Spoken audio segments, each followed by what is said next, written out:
of all the sports teams that exist, certain countries have a big one or two, but we're proud to say our podcast is about the biggest team in the entire world. And the only thing else I got to say is, how about them Cowboys? Yeah!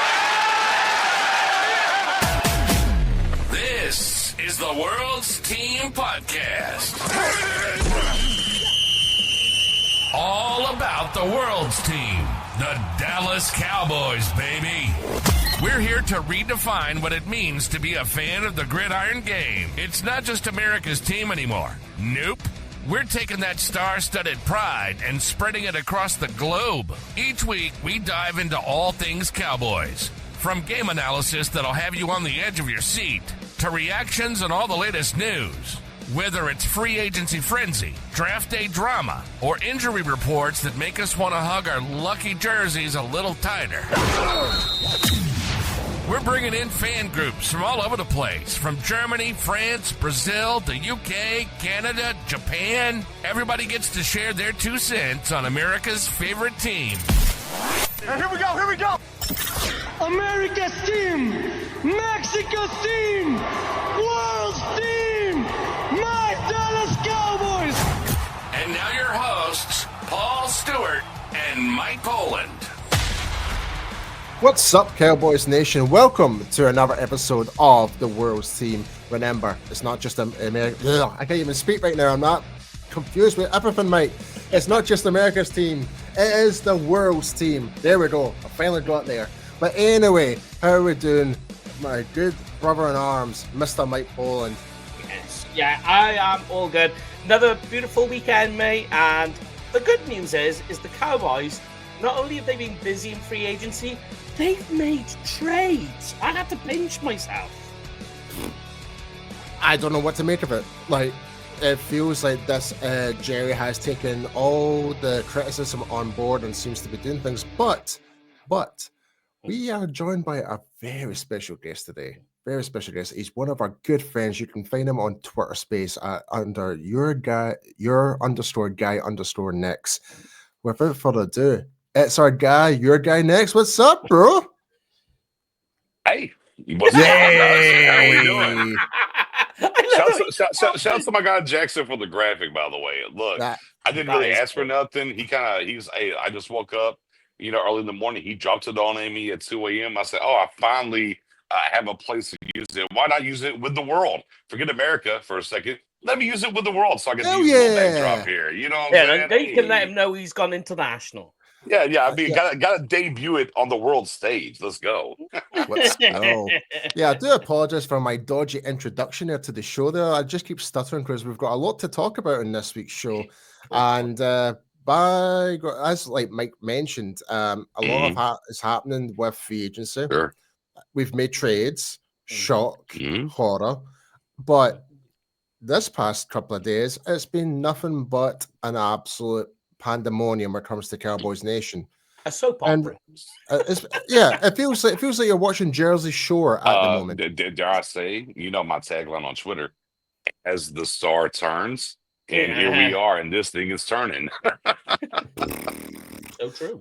But yes, I am in referencing to the spat between Micah Parsons and DeMarcus Lawrence. So as everyone is aware, DeMarcus Lawrence is now signed with the Seattle Seahawks, and it kind of comes back with a lot of tit for tat on social media and a response on DeMarcus Lawrence when he was interviewed by the Seahawks media team.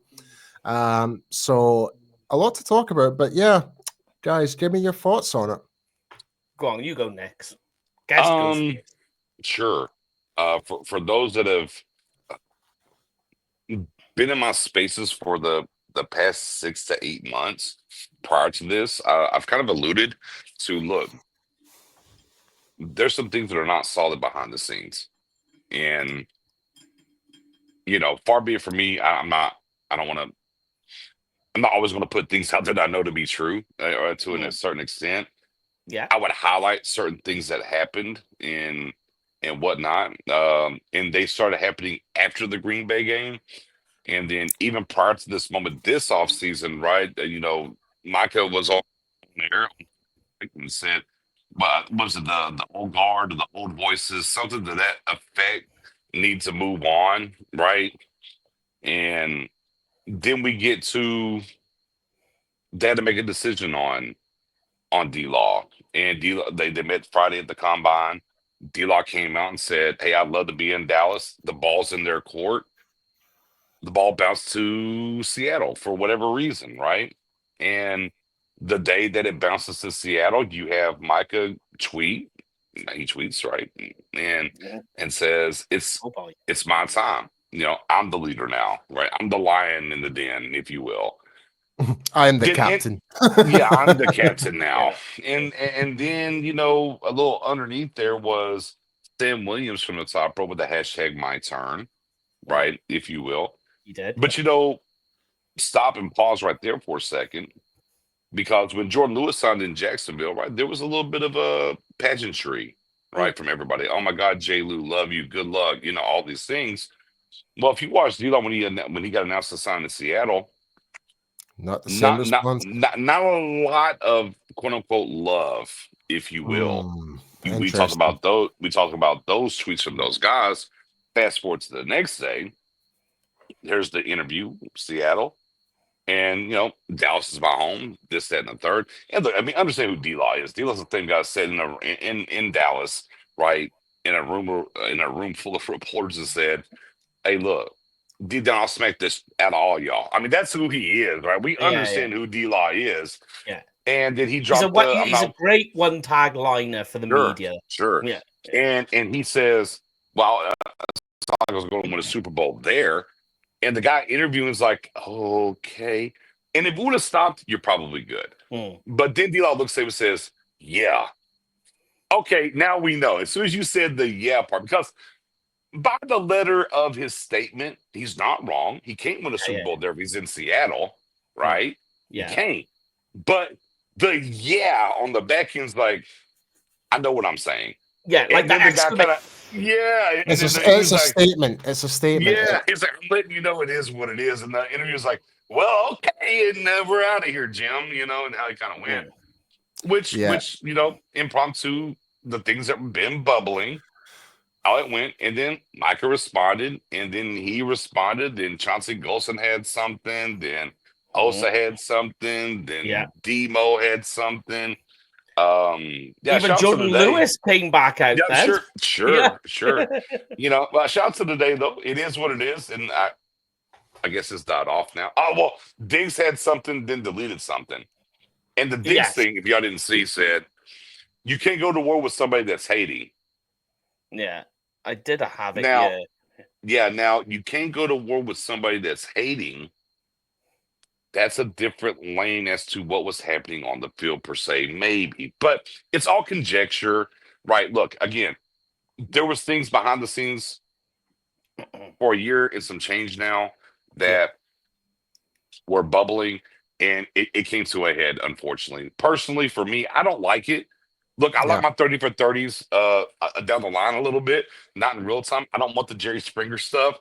We got a little Jerry Springer. Look, for the most casual of fans, this is peak content, if you will. It's peak engagement. They're going to enjoy it. Oh, yeah, he's riding for us. Screw that guy not riding for us. I think it's deeper than that as far as what we're doing. Look, none of that has anything to do with the Cowboys being better in 2025. And for me personally, I'm worried about 2025. The only caveat, and I'll land my plane here, is this. There was a lot of players underneath, we would quote unquote say D-Law's leadership, right? He was the leader that left and said a lot of things and wasn't really touched. This is now for sure Micah's lead. We're underneath Micah's leadership defensively now. We would all agree there. Yeah, 100%. What we've learned out of the gate, that it's different. You can leave here and whatever. Watch your mouth. Now, is that a plus or is it a minus? I don't know. All I know is it's different, and we'll see where it goes from there. Yeah, and that's the thing. This whole year, this whole upcoming season is going to be completely different. New coaching staff, new head coach, untested. We're like we were kind of saying, we've made some trades, we've made some free agent signings. Like we've been very all things considered in recent history, we've actually been quite active. And Jerry, for all he is, he's not been in the media as much. So it feels like Selectively aggressive. Yeah. Like, so it definitely feels like things have changed in some regards. Like, whether things might go back to the same old ways of doing things, I don't know. But from what I'm seeing right now, in terms of what the Cowboys are doing right now, I'm actually quite like what we're doing. I actually quite like the coaching staff we're put together, etc. Like, beside, like, obviously, we just don't know about Schottenheimer, what he's going to do until we find out on day one, like preseason, how things are going to materialize from there. So, but the whole thing with D-Law and Micah, and it's just an absolute circus. It's the only way to describe it. What did Jerry describe? I don't know when the Netflix thing is dropping. It's still coming, but they did the little the highlight package to promote it, and he said it's a soap opera, 365 days a year. Well, oh my god, here we are. just, as the star turns. Oh god, it's actually just came back to like full circle there. Now you just mentioned that. Mm-hmm. Oh, and it's so true. Like the Dallas Cowboys is outside of football is a soap opera, unfortunately. It is. But Mike, give me your thoughts on the whole D-Law and Micah. I mean, Nix has pretty much covered it, but so from some of what has been said is this was actually something that had been brewing over a lengthy time. That apparently the Micah and D-Law thing has been going on for quite a while. And so, like, I think this was just basically the final full stop to what has been a long and drawn out behind the scenes issue between the pair. Yeah, I found it what was quite interesting, like from Micah's perspective, like me personally, I thought he kind of ratioed D-Law in some of the responses, because when you do think about it, without Micah Parsons, like we weren't a much better football team, even with D-Law on the field. He kind of said that, like I won us games when I came back, etc. And what was the other thing he said? It'll come back to me, but you did call him a clown. I mean, like that. I would. No, it was clown behavior. Didn't call him a clown. Didn't call him a clown directly. Called him that as clown behavior. I mean, like, the thing is D-Law I like, right? He's a fantastic leader, and he, some of the plays he's made in the past have been phenomenal. But if you go back, and this is an interesting comment or thing to look at, is he's saying about not getting a Super Bowl. If you look at D-Law's playoff statistics, 9 playoff games, they're not very good. No. I think he's got 3 total sacks, a handful of tackles for a loss. Interestingly, the Tampa Bay Buccaneers game with Tom Brady, where the Cowboys dominated that game and put Brady to sleep, if you like, for his career. That game, moral victories. So in that game, Tank played 50 snaps. Do you know what his stats were? 0 sacks, 0 tackles, 0 sacks, 0 pressures. And what was Micah's? Oh, I'd have to go back and check. I never checked. Yeah, I mean, like, I like Tank, but making comments like that, you go, okay, but what did you do to position the Cowboys in that sense? And I just kind of like, I like Tank and I like what he did for the Cowboys, but making a comment like that, you need something else to back up the words that you're saying. I mean, if it's not that, then it's Micah Parsons a couple of weeks ago talking on his podcast saying, if I don't win a Super Bowl in the next 5 years, then I'm going to move on. Then he starts doing the Chiefs like tomahawk, and you're like, what the hell? Yeah. So it's just full of drama. But anyways, Mike, any other news and updates do we have? Well, an interesting one which has just come through is people have been really saying they want Cooper Kupp in the building. Well, that's done because he's also going to the Seahawks. It's done. No Cooper Kupp. No Cooper Cup. Yeah. But you know 3 what year, that, 45 million, 15 per. Yeah. but you know what that means? If Ted McMillan there is at 12, that's it. That's it. Right there. Fucking Roman Reigns. It's been my number one. Bro, it's been my number one on my board since October for the Cowboys. Dial up my tweets. You dial up my timeline stamped. Hey. I don't delete. It's been my number one the entire time. If Ted McMillan's there at 12, we've got to take him. I'm sorry. Yeah. Like, I think he will. Look, I think he'll be there. I think he will be this. there. There's nobody in this draft I would take over Ted McMillan. That includes Genty. I'm telling you now. I wouldn't take Genty. I wouldn't take Mason Graham. There's literally nobody I would take for this team over Ted McMillan. Yeah. That's where I'm at. Abdul Carr's injury concerns for me. Like, I don't know.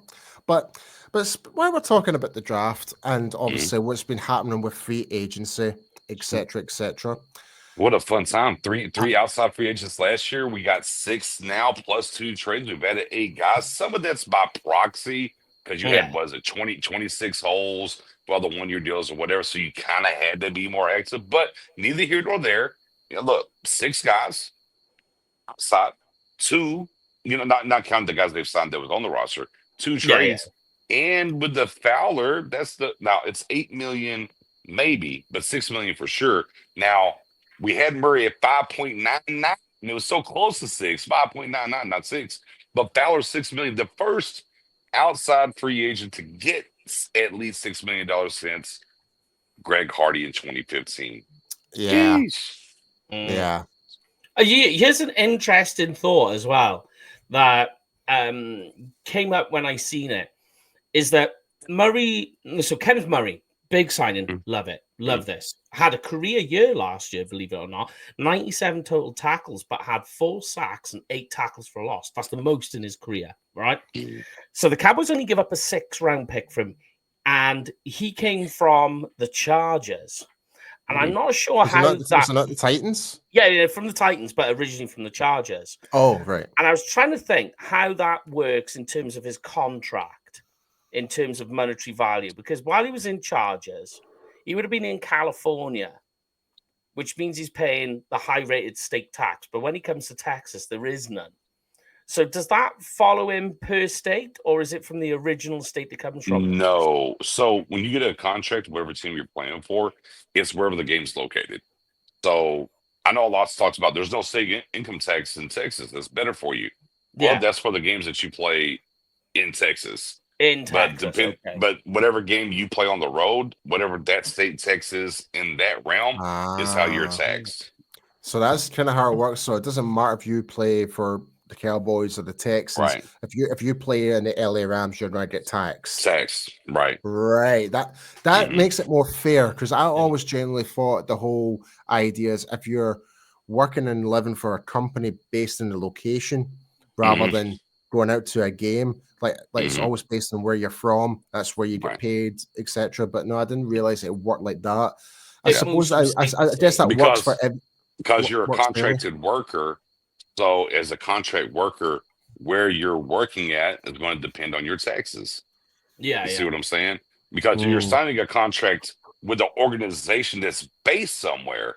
Yeah. But the work you're getting paid for depends on where you're at to get that tax break or non-break, if you will. That's why anytime I hear people talk about there's no state income tax in Texas, why am I just signing here? I'm like, well, I mean, true. I mean, at least 8 games. You're not going, at least 8, you're good, but the rest of them depends on where you play. Okay, that's interesting. Interesting news. Never knew about that. Well, I guess if you're actually playing for a team in California, you're slightly more screwed then. Like, for sure. At least half your games you're getting hella taxed, but the other half might be okay. Depends on where you play. Yeah, it really depends. Geography lottery of a different realm. Well, that's actually interesting. I never thought about this. What about the international games? If you go to London or you go to Germany, Brazil, this is you're out the tell country. Me, how does that work over there? I would say that your class does not being in the country, so your class is out the country, isn't you? So that's got to be tax free. I don't I would know. love to believe that, but we're greedy over here, y'all. I don't think that's going to happen. I'm just They trying to think greedy. what I would want, Never mate. forget. Never forget. The IRS, if you push them together, spells theirs. So, Yeah. I mean, it is what it is. Yeah, I mean, I don't know. We'll have to find that one out. Yeah. Yeah, I'm not Yeah. sure. But Internationally, I'm not sure.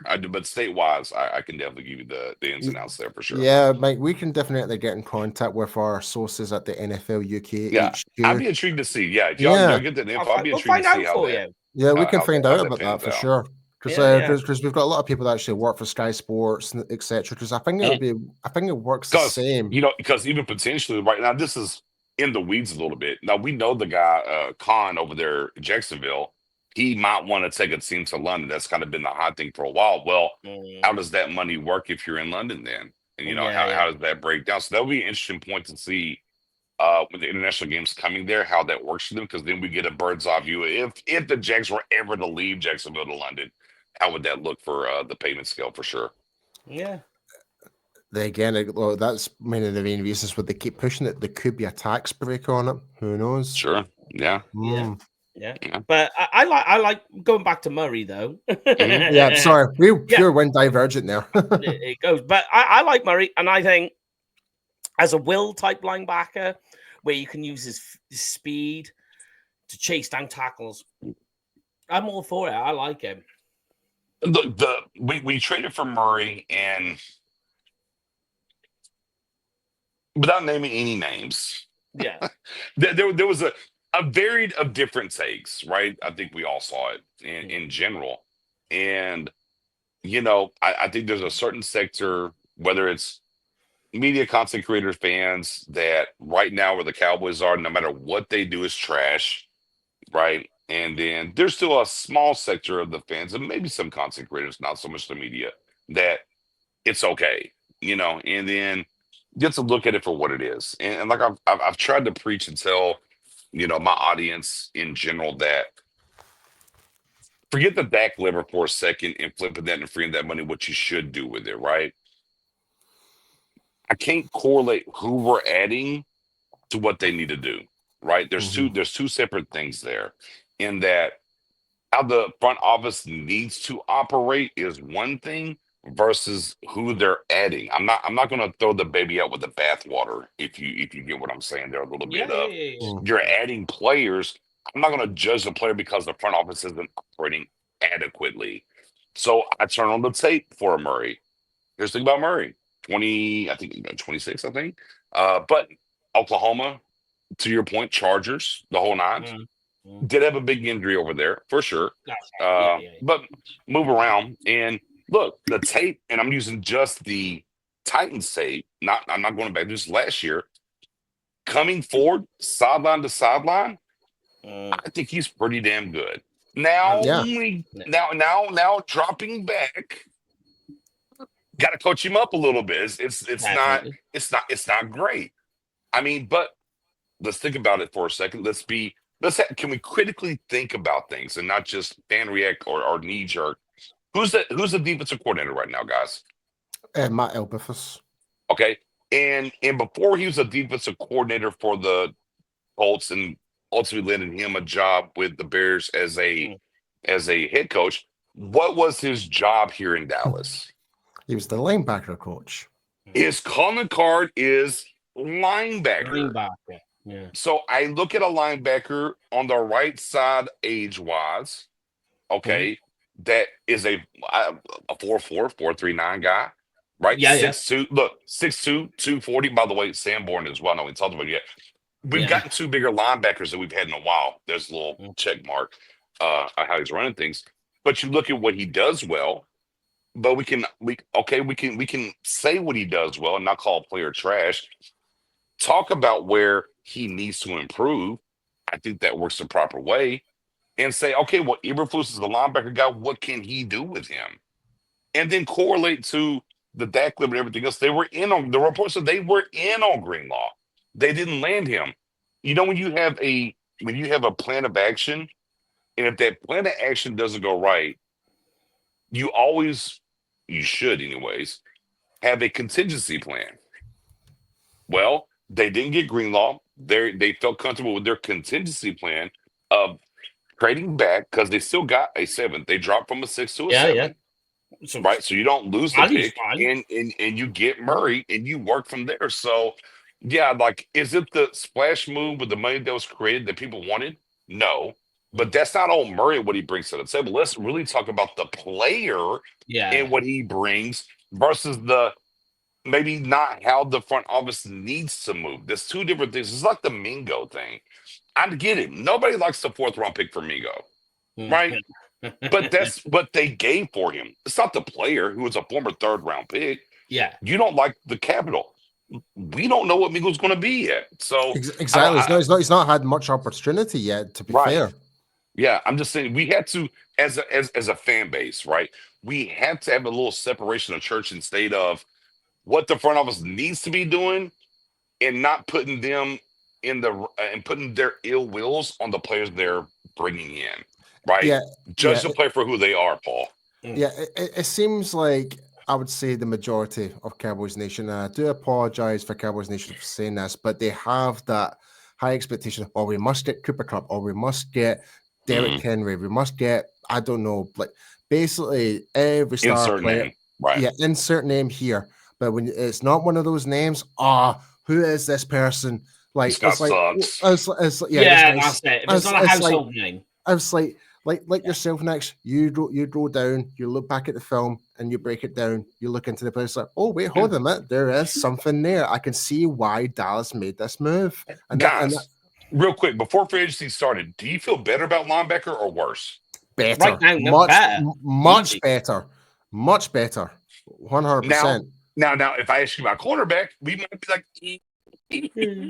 but linebacker, it's okay. Look, it's not, everyone's kind of hell bent. Don't give the front office any kudos, and that's okay. We're just talking about the roster. Look, Monday started the tampering period. Here we are on Friday. Right now, we saw who walked through the building. You should feel better about linebacker currently, and I don't think they're finished there, but you should feel better about it. No. Everything 100%. Else is subjective. We have the talk, but it's like, man, like we have to. Give the Jones the smoke all you want to. I'm not here to tell people to not judge and critically 100%. And be very critical of the front office. That's fine. But don't take your oh man, I don't know what term I even want to use there. However you feel about the front office, and then let that seep into the players that we're getting and understand what they are. Exactly. Yeah. Just to have a negative attitude towards everything that they do. Just remember last year, even under Mike Zimmer, people were saying, what were they bringing Kendricks in? Kendricks. I was like, well, I thought that was a great move. It made sense. He knows how Zimmer's system works and that, and he turned it to be one of our best players. It paid off. Exactly. So why can that not be the same? Like, wasn't the same with Jalen Kearse years ago under Dan Quinn. Same idea. Oh, Kearse, really? Whatever. Look how he turned out. Turned out pretty good for us. A good return on investment. Yeah. Why can that not be the same for Murray? But you've also got the other guy. Is it Sanborn? Yeah, the Sandman. Which was easy. It was easy. Like I talked about it a lot. I'm like, bro, I like that one. Undrafted guy from Wisconsin. He spent 3 years with Eberflus. He's a free agent. I'm like, look, you got Kendricks here. You had Kendricks here to facilitate the install of, the defense for Zimmer. By the way, which maybe be clear about Kendricks, former All-Pro, I think it was 2019, he was an All-Pro. He literally had his career high in tackles last year. Great pickup, by the way. You look at Sanborn, who's kind of ascending, the right kind of age, young, ascending. He comes in here. Only 24 years of age. Right. He's going to facilitate this defense. We're not asking him to come out here and play 80% of the snaps. Come in here, help facilitate, keep growing, and give us a rotational piece. Cool. Yeah.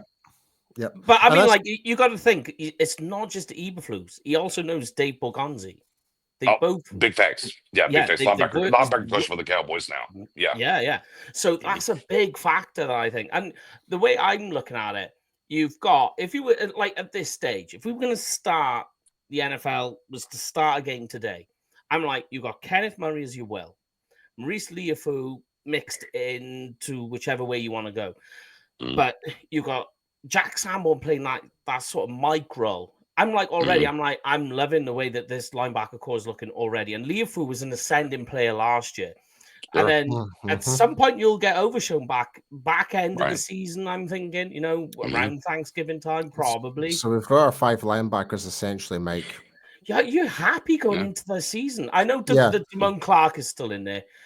I have some odd questions. Yeah, I got some odd questions with what's going on there because they were thin at linebacker last year. They struggled to find what was going on, and Damone Clark sitting on the bench going, "What about me? What about me?" And they're going, "No, you sit down. You sit down."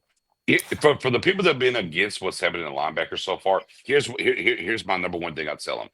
Go back 2 years ago, right? LVE gets hurt, right? Mm. Who was our 2 starting linebackers? Y'all remember? Jalen Smith and... No, it wasn't Jalen Smith. He was already gone. Yeah. 2 years ago. 2 years ago. LV got hurt. LV got hurt in the Niners game. Who replaced, forget the 2 starters. Who replaced LVE the rest of the way? How can I not think this when I should get this? Where's my mind blank? I'm going to give you, here's a hint. He wasn't even a linebacker. Oh, Marquise Bell. Yeah. Now, you would have killed, almost maimed, maybe clapped some cheeks, pause, to have a Kenneth Murray here, right? Yeah. Whenever LV went down, you were starting Marquise Bell. Like, that's what that means. You know what I mean? You might have felt some way about Sam, but you're damn sure like, man, if we had a Murray then, how much better would that have been for us at that point in time? So again, the linebacker room's better. I think they need to add a guy still, and some of that's because of the Nemo injury for sure. But right now, from the start of free agency to now, the linebacker room is infinitely better. Now, how much better does that matter on the rungs of everyone? I'm not judging that. I'm just judging in-house. Our linebacker room is better than it was before free agency started, and we'll see what they do. Yep, absolutely. Now that we mentioned about linebacker, there has been another development in another position, which has been running back right now. So, and correct me if Hey, pause me. I don't mean to cut you off, Paul. I just want to say this last thing about Murray. Let me get this in real quick because it was very interesting as the trade happened or whatever. And there was these wild takes back and forth of good, bad, whatever. And then I saw the report from a particular lady who does phenomenal work. And she's like, talking to Titans beat writers, they're amazed they got anything in return for Murray. They were so happy, it's crazy. And I was like, and then everybody in the space was like, well, I mean, if that's how that is, that sentiment, I mean, he can't be good. I said, well, hold on, let's rewind the tape. Yeah. Then why did the Titans ever give him a 2-year deal worth $15.5 million? See, you can't just look now and react to things, because what I would ask, and I didn't look it up, those same beat writers that can't believe they got something for him, what was their take when he signed a 2-year $15.5 million deal? Like, let's keep the same energy in that standpoint. Yeah, so, and wasn't he not like he was one of the best linebackers in that team that year? So this is the way someone makes sense of that. Someone makes sense of that. This is the way. Maybe he was traded to anybody but Dallas. Maybe the reception would have been different. Yeah. So, I mean, look, this is the way I always do it. I never go to the source of the team to find out when a trade or a player leaves a team. I always go to people who I know who are in-depth fans of the opposition they always face, right? So with Jack Sanborn, we've got some very good friends from the UK Lions, regularly go on their show. And they were like, we are glad Sanborn is out of there. He kills us every year. One game, he was up against the Lions, 12 tackles, 2 sacks, 2 tackles for loss. That's one game against the Lions. They're just like, he kills us. Yeah. And obviously, being from the UK, know a lot of Jags fans. And of course. Yeah, they are very happy Kenneth Murray is no longer in the divisions. Oh, and I mean, look no further then. That's telling. Yeah. Go to the fans who you're up against. Do you know what I mean? Yeah. I'm with you, brother. Well, that's what we're kind of saying. Sorry to derail that. I'm sorry. No, it's so good, brother. It's so good. You're our guest. You can cut in as much as you want, my friend. But yeah, so we've been busy at another position, which has been running back. So hit me with it, Mike. What's been happening at running back? Yeah, so 2 guys ex-Denver Broncos Javonte Williams, and ex-Eagles Miles Sanders. Javonte Williams most recently ex-Panther. Let's soften that blow. I'm adding hate to those Eagles. I know. Mostly because he did have a really good season 1 year, but Javonte Williams in his rookie year actually led the league in his rookie year in missed tackles forced with 31 in the season. Gets injured in his second year, in his sophomore season. Since then, ACL injury, which is very debilitating for the running backs. Since then, it's MCL too, by the way. I think it was ACL and MCL, which is crazy. Yeah, that's right. Yeah, it was quite a bad one. It was quite early in the season, to like the third or fourth week. Right. Thanks. Yeah, and since then, everything is shot down. So he's gone from being close to 1,000-yard running back, averaging like 4.6 yards per carry, and then after that, everything drops down. It's like 500 yards a season, and he's like averaging 3.3 yards per carry. He's not a bad running back, but it's like, it's which running back are the Cowboys banking that they're going to get? Are they getting rookie season Javonte Williams, or are we getting what has continued to be so far? I think the expectation in that, and feel free to cut in whenever you want, guys. I think we're bringing in Williams as that rotational piece, if I'm being perfectly honest. Exactly. But it's still going to be a good competition for a running back. He's a placeholder. Yeah, like with him and Sanders in the building now, I think the competition for running back is going to be pretty good. I have a take on Miles Sanders, but let's get Nix's opinion. Yeah, so for the type of injury he had, it was going to take a while, and he should be hitting the ground more running now than he was. And you also had a coaching change in there, right? A little bit in where it is. Yeah. Interesting enough, they did give him more money than Rico ended up getting, effectively guaranteed versus the escalators or whatnot. I thought that was interesting. But the one thing that takes me back to is the times that Brian Schreiber's been on the mic, talks about, we need a guy, break arm tackles. There's a check mark there, right, for him. Yeah. Okay. And be able to, not to be a wide receiver route running, but catch passes. Did y'all see his stats last year catching balls? Yeah. Looks like he checks a lot of boxes, and no disrespect to Rico. I mean, bro, let me be very clear about Rico. For a guy who was undrafted and had to go through a lot of injuries to get to the point that he was, and for the entire history of the Dallas Cowboys, there will never be a undrafted running back to be the first to rush for 1,000 yards. That's what he did. And by the way, he rushed for the same amount of yards as Tony Pollard, who left with less carries. All the credit in the world to him. Yeah. But when you talk about, whenever you line up what Hammer's talking about, Williams makes more sense in where this offense is going than Rico. Now, I could say, allegedly, Rico was never coming back, no matter what the Cowboys wanted. And allegedly, how things went last season with the weirdness between who's playing, who's not playing, I'm not going to throw no names, with the propensity that the Cowboys were absolutely going to draft a running back, he didn't want any parts of that, and he wanted to leave. Oh, and it's no surprise, where he signed is what for him? Home. Yeah. So I don't think this was a situation, because I saw some people really talk about, the Cowboys are playing Williams more than Rico. There were some things that happened there where the Cowboys had to pivot more so. Because look, again, when you're doing a contract, it takes two sides. Yeah. If one side's like, I'm good here, especially when we talk about a Rico, you're not franchising tagging that or nothing. Yeah, so exactly. you got to pivot. Yeah. But the guy that they pivoted to, if I listen to the new head coach, break arm tackles, be able to catch the ball. All right, bam. Williams checks the boxes there.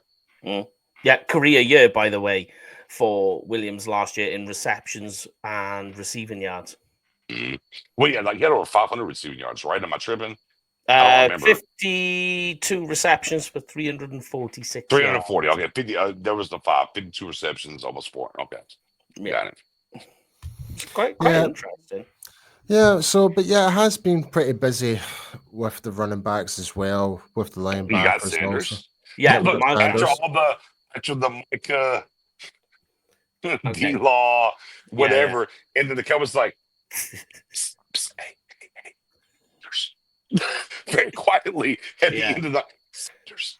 Yeah, slip it in. Yeah. Which for me is very interesting because I do the mock draft Friday spaces every Friday leading up to the draft.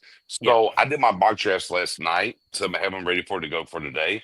And in both drafts, I took a particular guy from Virginia Tech, Tootin. Tootin, Yeah. yes, Yeah. yes. And sometimes I love when the universe works for me because I'm looking at a Williams, I'm looking at a Sanders. I did the 2 mock drafts. I was like, oh, well, he kind of fits because as you're signing people, it changes what's going on. Yeah. So I'll throw Tootin in there. Before I'm launching the space, magically, Tootin's now an official 30-day visit for the Cowboys. I mean, also Steelers, but he's an actual 30 visit for the Cowboys. So here we are, Paul, and everyone. Hey, look, you got a Williams, you got a Sanders. Okay, we know Deuces here, right? We understand. I think the path for our Tatanka, Hunter Lipke is going to pivot a little bit, Joe Jurevicius, if you will. But now it makes sense for it too. So we're talking about these running backs. Look, Hampton and Jinsey are the golden gooses, right? Yeah. You take them no matter what you have in the room. But if you don't get one of those guys, now what you have in the room matters to what you're going to select. And they brought a Tootin in, and I think that matters and correlates to who they have in the building now. Yeah, I would agree with you there. Miles Sanders falls into what you just mentioned, though, Nix, at the start about the versatility. You want a guy that can run and catch passes. Miles Sanders does that. For me, I think what they've done there is they've obviously, for me, this is my take on it, is they've taken a look at what's left behind. They've gone, well, we've got Deuce Vaughn and Hunter Lipke. I think Hunter Lipke would be more successful in Mike McCarthy's offense than whatever we're going to get now. I think there is that factor. But I think they've looked at Deuce Vaughn and gone, yeah, we definitely need to upgrade that. So Javonte Williams, I think, is your spell running back. And then they've gone, well, let's get Miles Sanders in here. He's available. He's cheap enough. And guess what? He was released. You sign him, he doesn't count against the comp pick formula as well. Exactly. And it's low enough that it doesn't cause any issues. Oh, you can hate it, but you're going to learn to love it. That's what Stephen Jones says at the end of the day. They know how to play those comp picks. They know how to play those comp picks. They do it all the time. And what I think is that they've just gone, Miles Sanders is more productive than Deuce Vaughn. And I think that's what this is about. I wonder if, we talk about Damone Clark being cut when we spoke about the linebackers. I wonder if Deuce Vaughn is going down that pipeline as well. Yeah. So that kind of remains. With the question. Maybe we could talk about the rest of the other signings and stuff like that. But I do want to talk about the draft. I really do, because talk to me, Goose. So obviously, what's happened with the agency? Has your priorities changed in terms of how you approach the draft round? Yeah, I think. I don't think no. Much. Oh no, sorry, I didn't mean to interrupt. You go. No. Good. You're the guest. You're the guest. Red carpet. No, you're the best. No, you're the best. I said you're the guest. No, but you're the best around. That's what I said. I use guest and I pivot to the best around. So you go ahead, sir. Well, all I will say is that wide receiver is still a place and running back is still a place where they need to go.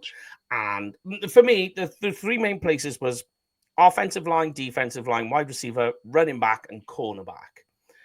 I don't think Kyle Elam doesn't really move the needle much for me. It's like, it's okay, it's fine. Jordan Lewis has left the building. You've restocked. Elam isn't a slot corner, which is what Lewis was. Right. He's a pure outside corner. So you're kind of like squinted to make it work. Are you buying the Mukwamu re-signing? He's going to play corner now, or where do you think they're going to lay with him? I have no idea what that plan is yet. Because we had that stretch run, right? At the end of the particular season of he's playing slot, before the season ended. Then you fast forward that to the Tampa playoff game. You fast forward that to the Niners playoff game. held his own and did everything with a new coach here now, and they kind of brought all the safeties back anyways. Is this the finally, and shout out to him, had an opportunity on Pitt Six Sports to do me, Professor O, and others got an opportunity to interview him.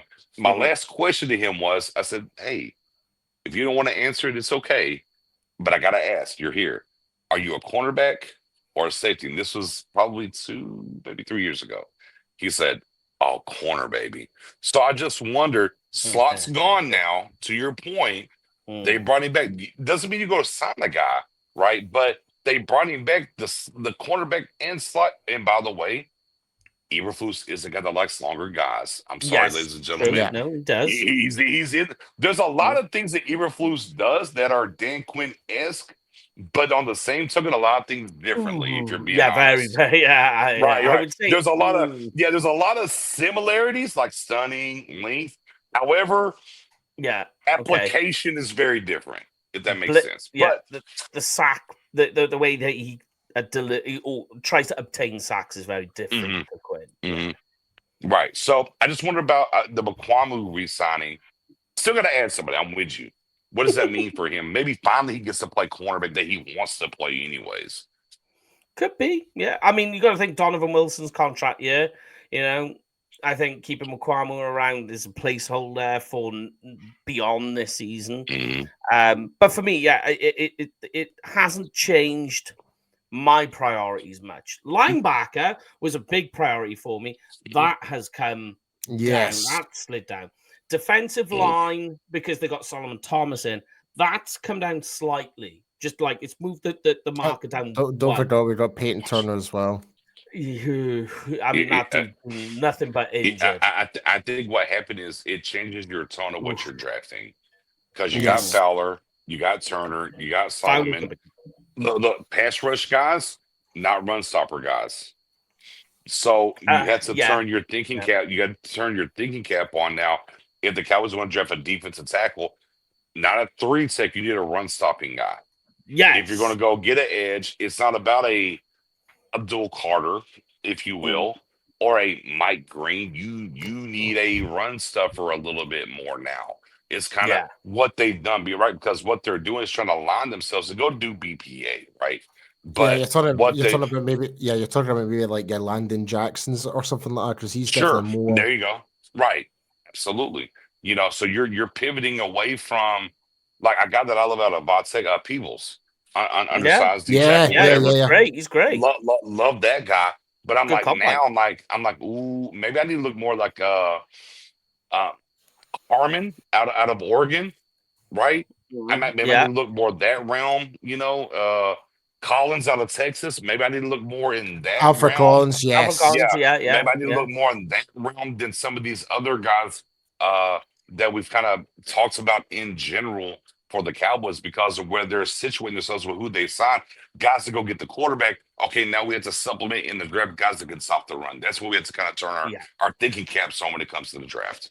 Especially when you think like Dallas was like so bad at stopping the run last year, and you look at it so far, and you go, we've been bad against the run for over a decade. Let's just keep for it a while, for a long time. And that is CJ Butterball Anderson in 2018 rolled off the couch out of shape and everything with the Rams and put 200 on our heads and then disappeared. I mean, we ain't stopped the run in a long time. We had a fisherman. This is something to add as well with the linebackers that we have brought in, like run stoppers.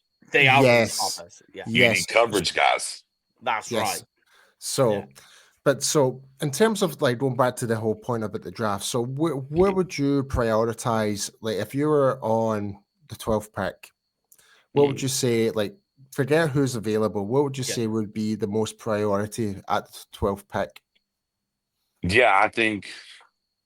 For me, you need a difference maker, right? I need to make sure I land the plane with a plus multiplier day one difference maker, whether that is offensively or defensively. Okay, and like you just need a guy that you know, hey, A1 day one, that's a starter, and we're ready to run. He's going to hit the ground running. I need a high floor guy. Maybe his ceiling isn't as high as other guys, but that floor, I know what I'm getting out of the gate. I need a high floor guy versus a high ceiling guy, particularly at 12. That's why I'm a tech guy out of the gate. However, I mean, look, if you end with a Jincy there, it's fine. Look, I don't think Jincy's getting past the Bears. Hell, he might have get past the Raiders. I was going to say. I think he'll go to the Raiders. Yeah, I don't think Jincy's making it to us, but hey, far be it from me. I watched CeeDee Lamb drop. You know, it is what it is. Yeah. But yeah, I mean, look, for instance, right, if Jincy and Ted are gone, and there's a Mason Graham on the board, I mean, turn the card in. It's a difference maker. Yeah, you turn the card in.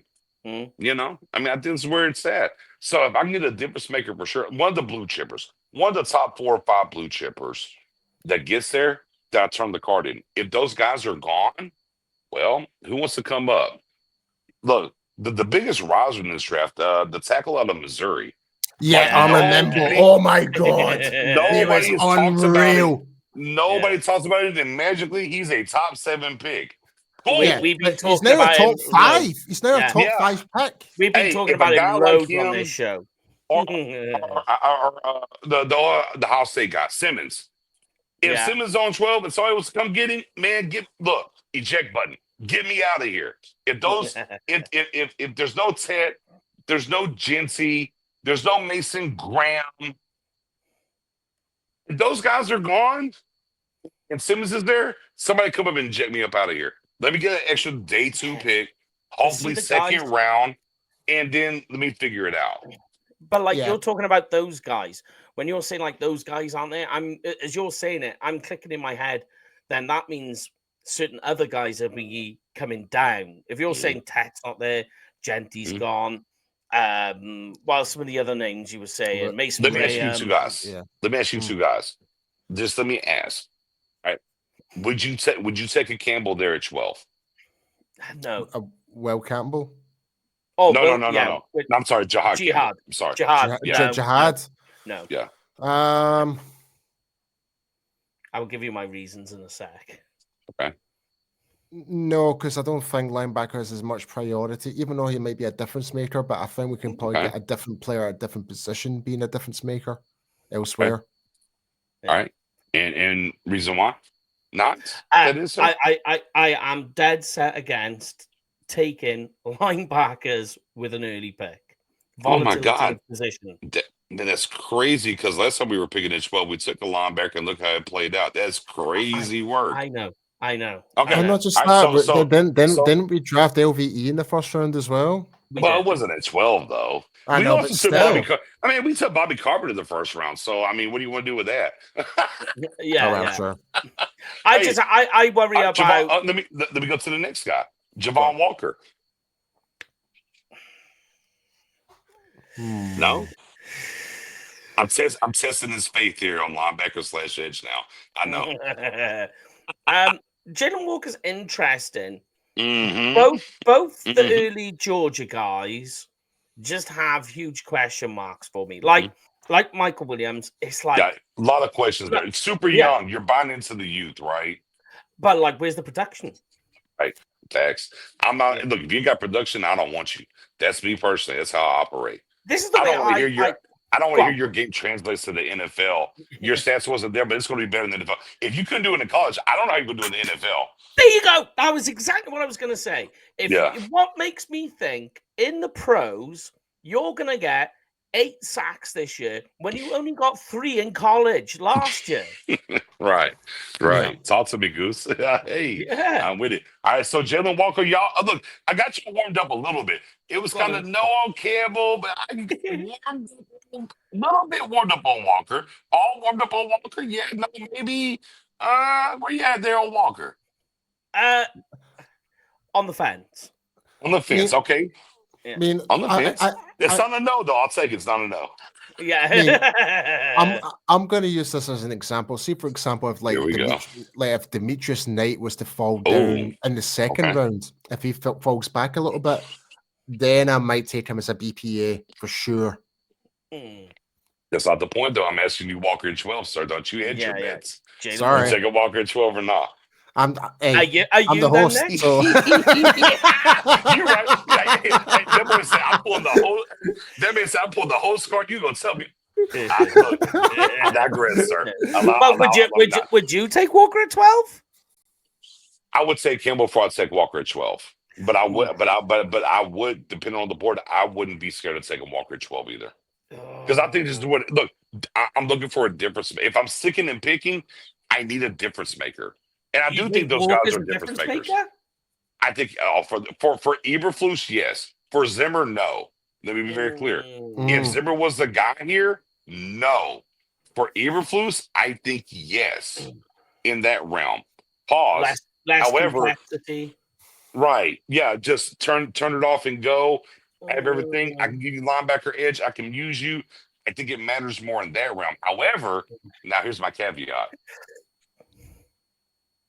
I like the kid Knight Jr. out of South Carolina a lot more than other people do.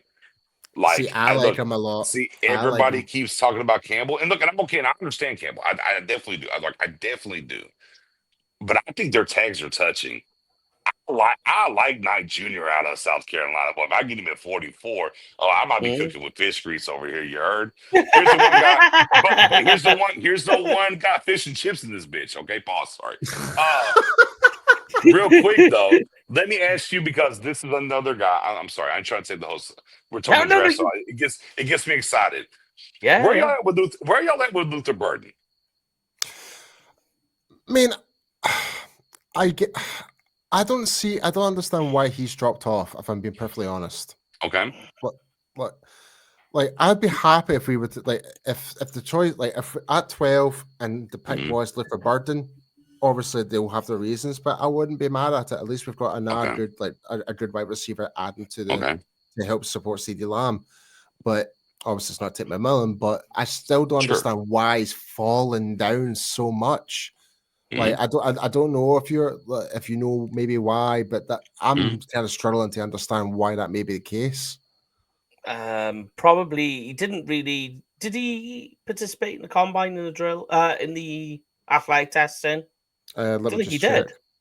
NFL combine. I'm just gonna check right now, but yeah, I'm pretty certain that he didn't. Yeah, Mike. I don't recall. I don't think he did either. Yeah, to be honest with you. So that would be an initial start, really.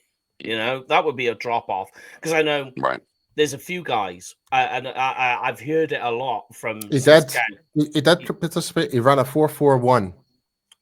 Okay. Oh, okay. Here's what I know. I don't know about a lot of people at the combine. I was able to watch it because that other things going on. I don't remember anybody talking about it in the combine. That's something. Yeah, 4.41 does good. Hey, 4.41's good though.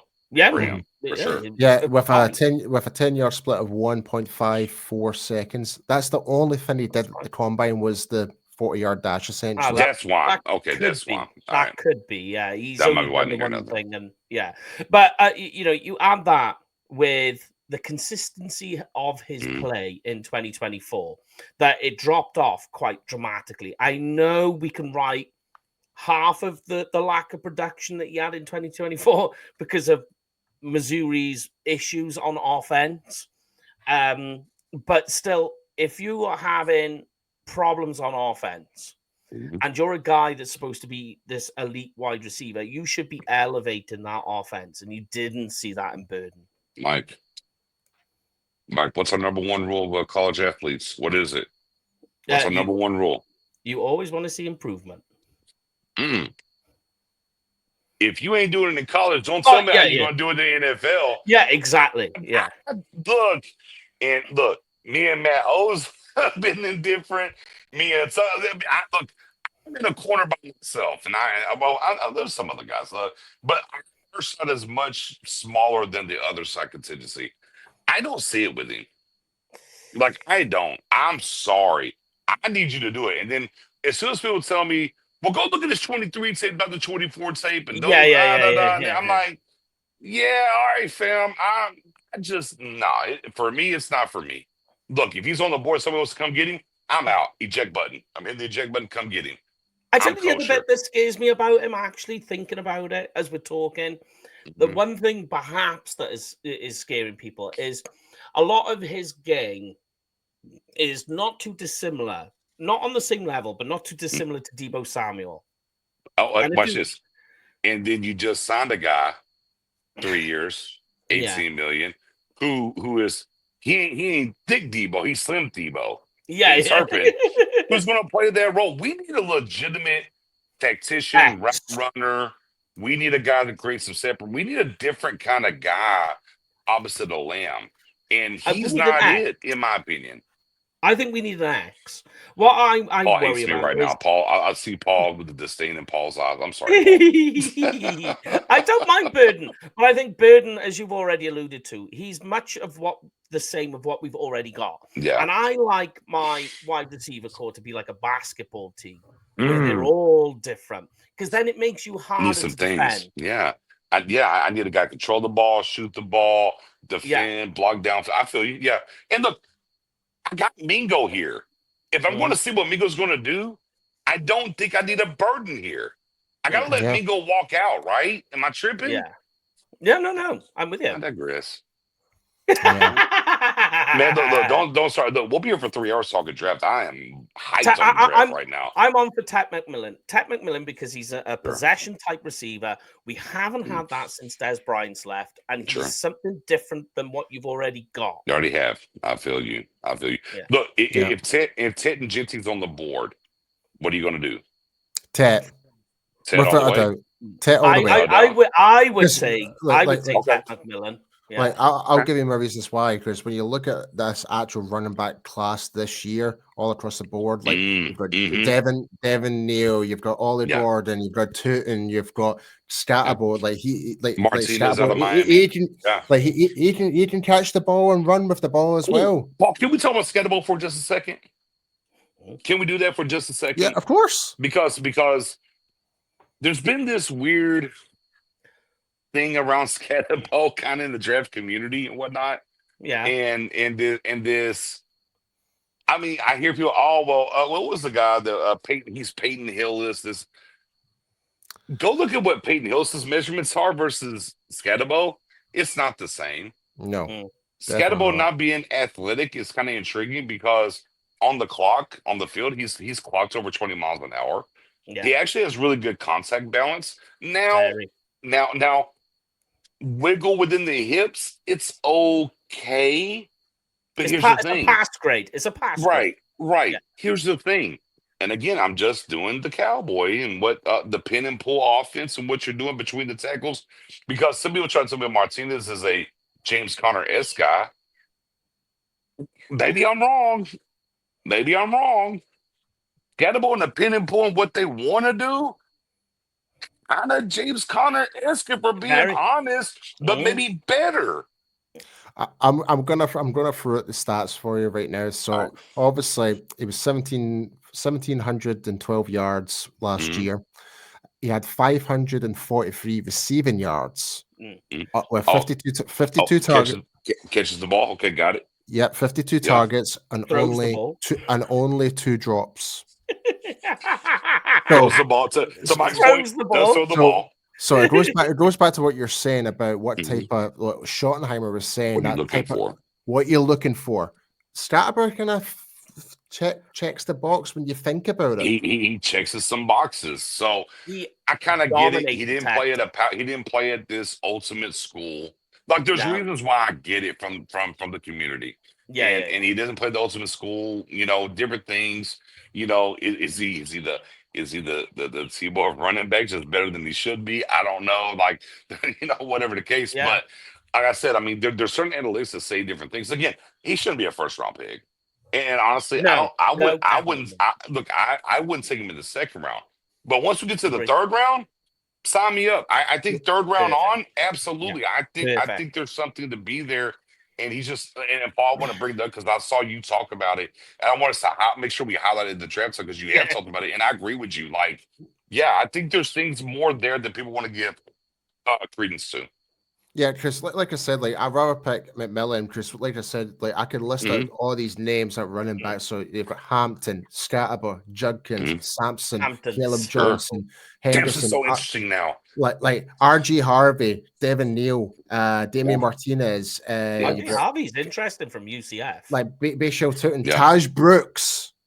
Yeah, a lot of guys there. You know, there's so many guys, and like just going back to Scatterbo. By the way, go watch his Texas game. Dominated. Sure. Absolutely stole that game. Texas were about to be knocked out of the playoffs because of Arizona State. Well, a lot of guys are not going to get drafted around Scatterbo. Interesting enough. Yeah, and people keep going back to Genty, and they keep saying to me, and they're like, "Oh, he's this phenomenal talent."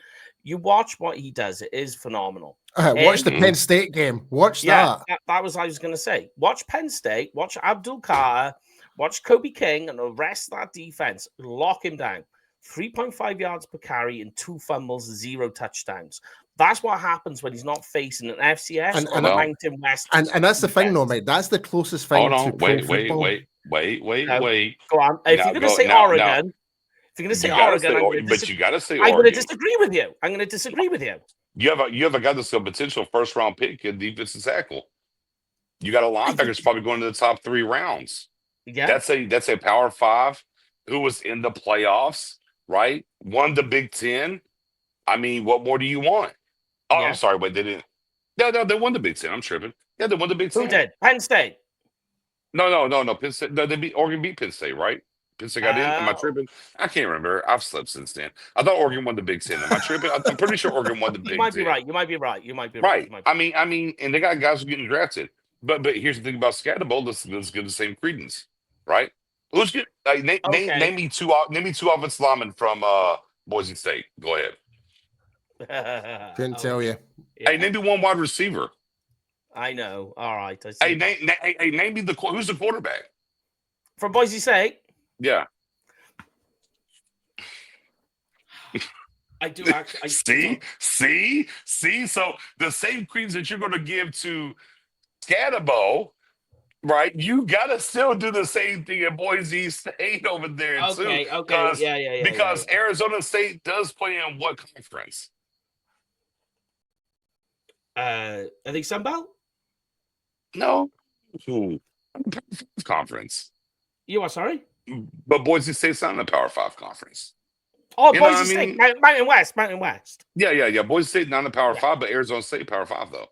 Right? Oh, right. Okay. Yeah. Yeah. Sorry. See, so again, I'm not going to sit here and prop up somebody to displace Scatterbo, but on the same token, like none of them cats at Boise getting drafted. I mean, at the end of the day, and they did. However you want to feel about Oregon, that's fine. Big Ten winners. That dude gave Oregon all they wanted and them some. And I don't think 3.5. I still think he went for 100 yards against Penn State, who, by the way, remind me, Penn State made it all the way to the semis, I believe. Hold on. Right, and damn near beat the team they were there against in the semis, I think. But I believe so. I'll have to go. I'll have to go back because the playoffs were a bit of a blur. But it's interesting. But it's interesting. But look, it's an interesting conversation about these guys over there because that's what you're getting into draft time, right? Okay, here's the guy. What we think, what he did. Okay, what are the brass tacks like? Let's really zone in. What did they do against who? What does it look like? Where did they play here? What's happening there? Who are the people around them? Because some of the Michigan defensive players have not panned out. Is it because of the people that are around them versus anything else? I don't know. Yeah. So as it looks like, Boise State and Penn State were playing. Penn State won. They lost to Notre Dame, and pretty much. So that's what happened. Right. And obviously, Arizona played Texas. Texas beat them. So that's how that kind of panned out. Right. There it is. Bada bing, bada boom. Yeah. Fun times. Don't y'all love draft season? I know. All right. Here's one for you then. Mm-hmm. 2 guys. And I'll ask you both. Mike Green at 12. Oh.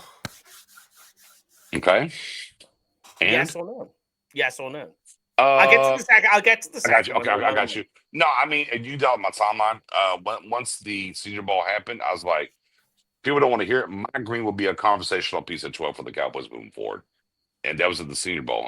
Fast forward to March, here we are. We're having the conversation. So yeah, of course, it makes a lot of sense. Now, how do we feel with obviously Micah's coming back, and then he just added Fowler Jr. Would that take them off the market for Green? I don't think so. Depends how they feel about him in the building. So yeah, a valid option at 12 for me. Yes. I'd be happy with Mike Green. He's one of my pet cats this year. Oh, well, see, there you go. All right. The second guy. So this one now becomes a little bit more convoluted because of what's going on. So, all right. Actually, I want to go with some more now because I've got you both here. Go for it, mate. Go for it. All right. Let's start with the next one then. James Pierce from Tennessee. It's a no for me. Okay. Interesting. Personality. It's a no for me. There's some things about that gives me pause at 12. I'll leave it at that. Yeah. All right. Here's a sneaky one because I called this guy, and Paul knows this. He is the safest player I feel in this year's draft. Oh, really? Really? Warren? Is it Warren? Tyler Warren. Yeah. Warren? Okay. I mean, you can do worse. The floor and the ceiling are very, very close. Well, I would. More you think about it, I would not be mad about it because one, he can help with the run blocking and the run game, definitely, and also he can catch the ball, which would help Dax. So you're getting 2 for 1, and essentially that's the best thing about being a tight end. It's funny during the playoffs. I was like, "Who says Warren at 12?" And I was laughing. Here we are. It depends on the board for me, honestly. In a vacuum. Let's do in a vacuum. Yeah, look, in a vacuum, if the board's wiped and I don't have a trade back partner in the right realm, then yes. Okay. That would be like if I'm ultimately trying to get out of 12 because this board is completely washed and I can't get what is adequate enough for me to do that, then I'd be okay at 1 at that point. All right then. Paul, you're in the same idea frame or? Yeah, I'm pretty much in the same mindset. If other players of more desperate need or better player available, then I would take them. All right, and use my last and obviously if there was no trade like no decent offers if we can't get out of it, yeah. All right, but and use my last one, and it's a Michigan player, Kenneth Grant, defensive lineman. It would be a trade back for me, not at 12. Mm-hmm. I would love to look. If that's the scenario, trade back to 16, 17, 18 and take him. Completely fine. Yeah. If I can trade back and get him, I'm good. At second pick at 12, I'm like, I'm a little queasy. I would say, not going to say that. Look, trade back and I'll take him. Right. So I do need to ask you, so to me, he's one of my favorite offensive linemen in this year's draft. Right. Mike knows, sir. No, offensive line. Oh, sorry. Okay, you're going down the line. You going Will Campbell? He's going down the line. Okay, who are you going? Banks? Nope. Oh. I'm going further back than that.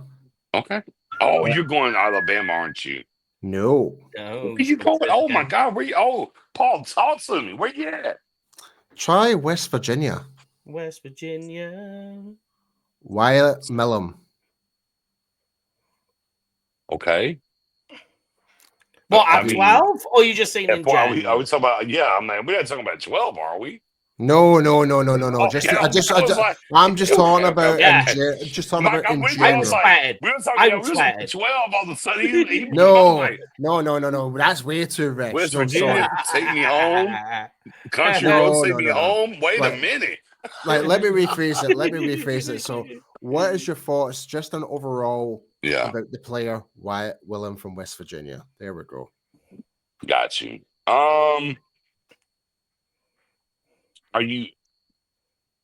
He wouldn't be a day one starter for me, right? I don't think he's a day one. I like the player. Where do you project him to play? I would play him at left tackle if that's the case. Play him left? And move Guyton on the right. That's what I would do. That's what I said. I didn't know where you want to go there. For the Cowboys, it's not a day one starter because you're not getting him in the first round, obviously, right? Okay, and they're going to walk this thing out with Guyton for a year. It's going to happen because the main reason is Steele's not going anywhere. Now, if you want to do something to make you, Steele's not leaving. Look, part of the guys that they hired, let's be clear, the last 7-8 games of the year, Steele was your best tackle. He only gave up 3 pressures, was actually pretty good in the run. They're trying to marry scheme what Steele does well, and the rest of the offense. It's not really just about Steele, but they believe what is happening with this offensive scheme is going to be better for Steele. He's not going to. I think there's a higher likelihood. Not saying either going to happen. I think there's a higher likelihood that Steele gets restructured to free up money, even though they don't need to, versus them releasing him. Okay. He's a good run blocker. Yeah. He is a good run blocker. I think he's locked, stocked, and ready to rock. And the Cowboys are stubborn. Y'all know, I ain't got to tell y'all. They're stubborn. They just took a guy in the first round to play left tackle. They're not ready to punt the ball there yet. So if they go offensive line, it'll be for an interior guy, in my opinion, guard. They might get you a tackle 5th round and on, which your guy's not going to be there, by the way. Well, if that's the case, if we're going to have to go first round for an offensive lineman at guard, I do not like. After watching the combine, I am out the door with Tyler Booker from Alabama. Don't want him. Don't want him. Ooh, that's going to ruffle some feathers. There's some people ready to turn that card. Would you do the card? Would you do him at 44? If he's there at 44, then yes. Second round, fine. Yeah. Would you trade? Would you trade back 6 or 7 spots and take him? It depends what we get in return. Ooh, Paul. That's a good shout. Paul. See, that's what you need to put out there on Twitter to see what happens. You need to drop that. Look, you just go drop that little mini nuke. Shout to my Fallout players. Go ahead and drop that little mini nuke out there and see what happens. Because folks are gonna be like, "You're crazy," but I'm with you. Honestly, I'm not taking a guard at 12. I think Booker's got game to him, but I'm with you. Look, 44 or even a trade up scenario in the second round, I'll buy that. Yeah, okay. At 12 or even trading back to 16, 17, no, sir. Yeah. Not me. I wouldn't do Booker there personally. And to be honest with you, I wouldn't do like an offensive guard or center in the first round, generally anyway. Right. I just wouldn't. You got to make the decision on BB. Right. Yeah. And also, no. Okay, I'm not going to go there. Oh, no, go there, Mike. No. I'm not going there. All right, fair enough. Yeah. I'll end up getting into trouble. Don't do it. All right, yeah. Fair enough. Don't get yourself into trouble, sir. All right, so I guess one type of final question in regards to the NFL draft. What would be the biggest surprise in the NFL draft? It can be anywhere in the round, any round at all. For Dallas? For Dallas. Okay. For Dallas. Okay. First, second, third, all the way to the 7th. What would be a big surprise of what particular player you've didn't see that one coming? I think I've mentioned the guy already. Would be Tyler in the first round, the tight end from Penn State. That I think would be a surprise. I would go if the Cowboys pulled the trigger on a quarterback in round 3. That would here's I wouldn't be surprised, but I'd be surprised what quarterback it is. See if it's Will Howard, I'm gonna be raging. Yeah. This team currently isn't constructed well enough to take a quarterback in the top 3. Right. But let's double down. You said a surprise pick. I mean, PFF currently, if you're doing the mock draft simulator, they have Shedeur Sanders ranked at 47th. Yep. Let's say the Cowboys at 12. Let's say Cowboys at 12 and Shedeur sitting there. There you go. There's your surprise. The Cowboys pulled the trigger. No. You asked the question. I'm walking through the door here. You can't be mad at me. It's the question if you're not ready for the surprise answer. That would be a shocking awe surprise at 12 if they took Shedeur. For sure. Yeah. So you're welcome. You're welcome. Thanks, I think a big surprise for me. If you would like to flip this on its head, a big surprise for me would be if Tat McMillan is available at 12 and they pass on him. Oh, That is it. Oh, Yeah, that you know what you that just yes, you just brought up? He brought up the Steven Jackson on the board available. We traded back into this to the second round to Julius Jones. Yeah. Oh my God, yeah. I'm right, Paul. We're sick. We're sick. It sits on the board and it said, "Look, forget trading back. They just took take Booker him. instead. No, they just took Booker instead." Oh, man. If that happens live on stream, I'm leaving the UK Just cut it Cowboys off. live Yeah, stream. yeah. Just you know what? And we're done here. I'm done for the night. I'm sorry. Like anything else after that, I'm just like, no, I'm done. I'm done. I'm I done. feel you. I think Quinn Ewers would be a surprise too. Hold on. If Gypsy's gone, and let's just say Tet makes it there, but they go Hampton instead of Tet, how do you feel? Yeah. Oh, okay. So but that to Bit me of a reach. Yeah. Bit of a reach. Mm-hmm. I think we could have traded back maybe a couple of places. It Sure. depends if like maybe 4 or 5 places, then get them. Then I think that might soften the blow a little bit. Right. But that's not what they did. Yeah. Can you live with it? Are you okay? Are you like, oh? Oof. I would have a weird feeling deep down in my stomach, but on the other side, I'd be thinking to myself, what they've done there is they have prioritized their biggest need over other things, and they must know that he's not going to get to them by their next pick. They know something that we don't. It would be unusual. It's not unusual to be someone. If that's the pick, I mean, yeah, I'd be happy because we filled the void, filled it up. But I thought, yeah, I mean, missed opportunity. What Hampton? If we pick him at 12, yeah, and you let Ted go. Oh, Paul hates it here. Yeah. Paul hates it here right now. I'm supposed to be the host. Shit. Yeah, I already got you. I got you. Oh dear. I know you're deep in darkest secrets. Yeah, I don't think Cowboys Nation could live for themselves if that was the case. If Ted McMillan, even any player, even if you resurrect players to come back to the draft, Mike's done. Mike's done. That's all it took. If Ted's there at 12 and you decide to go for anyone else but Ted, Hampton, just going Hampton. No, anyone, literally anyone. Okay. All right. I think if Ted McMillan's there at 12. And you decide to go a different direction, whether it's running back or whatever, I still think that's a bit of a missed opportunity.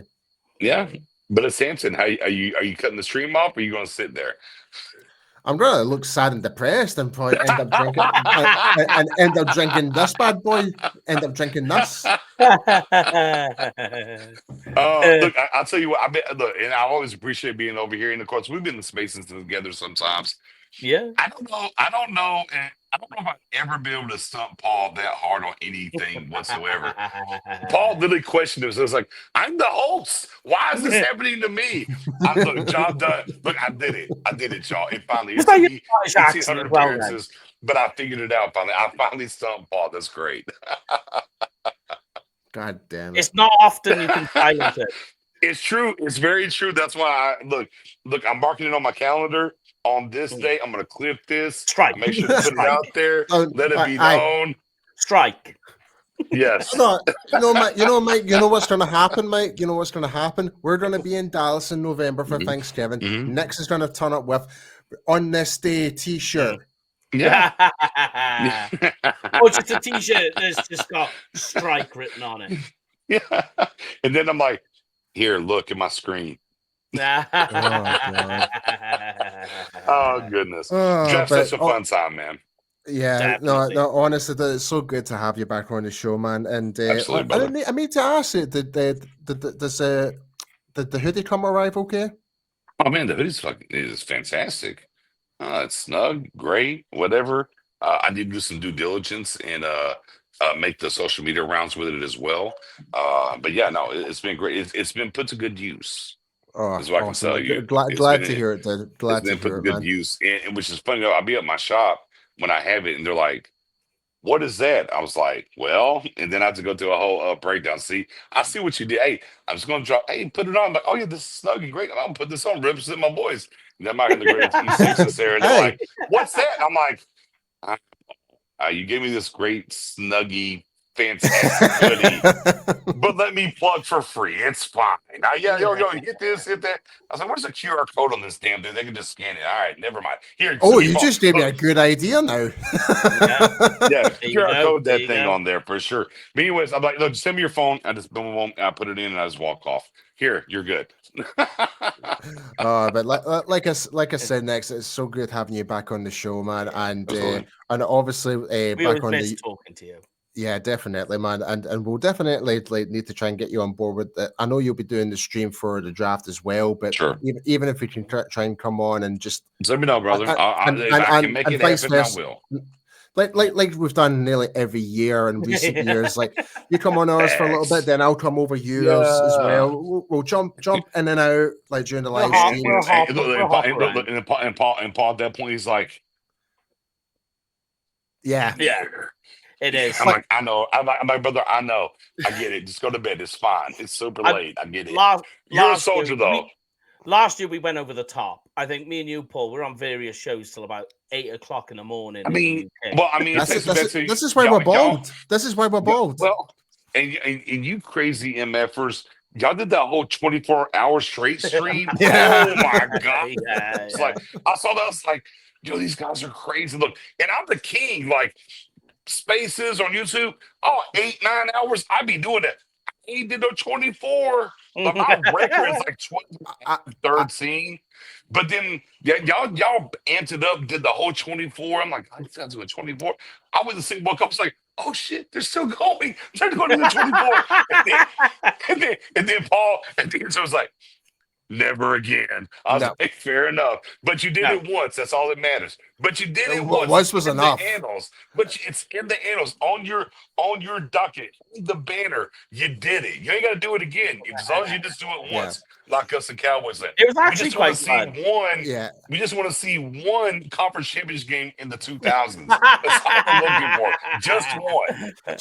Just for context, we're actually talking about the UK Cowboys fans show live stream, not talking about the world's team here. So it's just sure. Yeah, but a few years back, we did a 24. We did do a 24, and we had so many people on, great people like yourself. Stephen Jones on it. Jeez. Yeah. At the end of the day, I only got 24 minutes, not 24 hours. That's what he took. Only so much minute pie to go around. I can't be with y'all for the entire time. But yeah, y'all had to see what it's phenomenal show. I didn't mean to bring that over here. I'm sorry. That's no. It's all good, man. It's all good.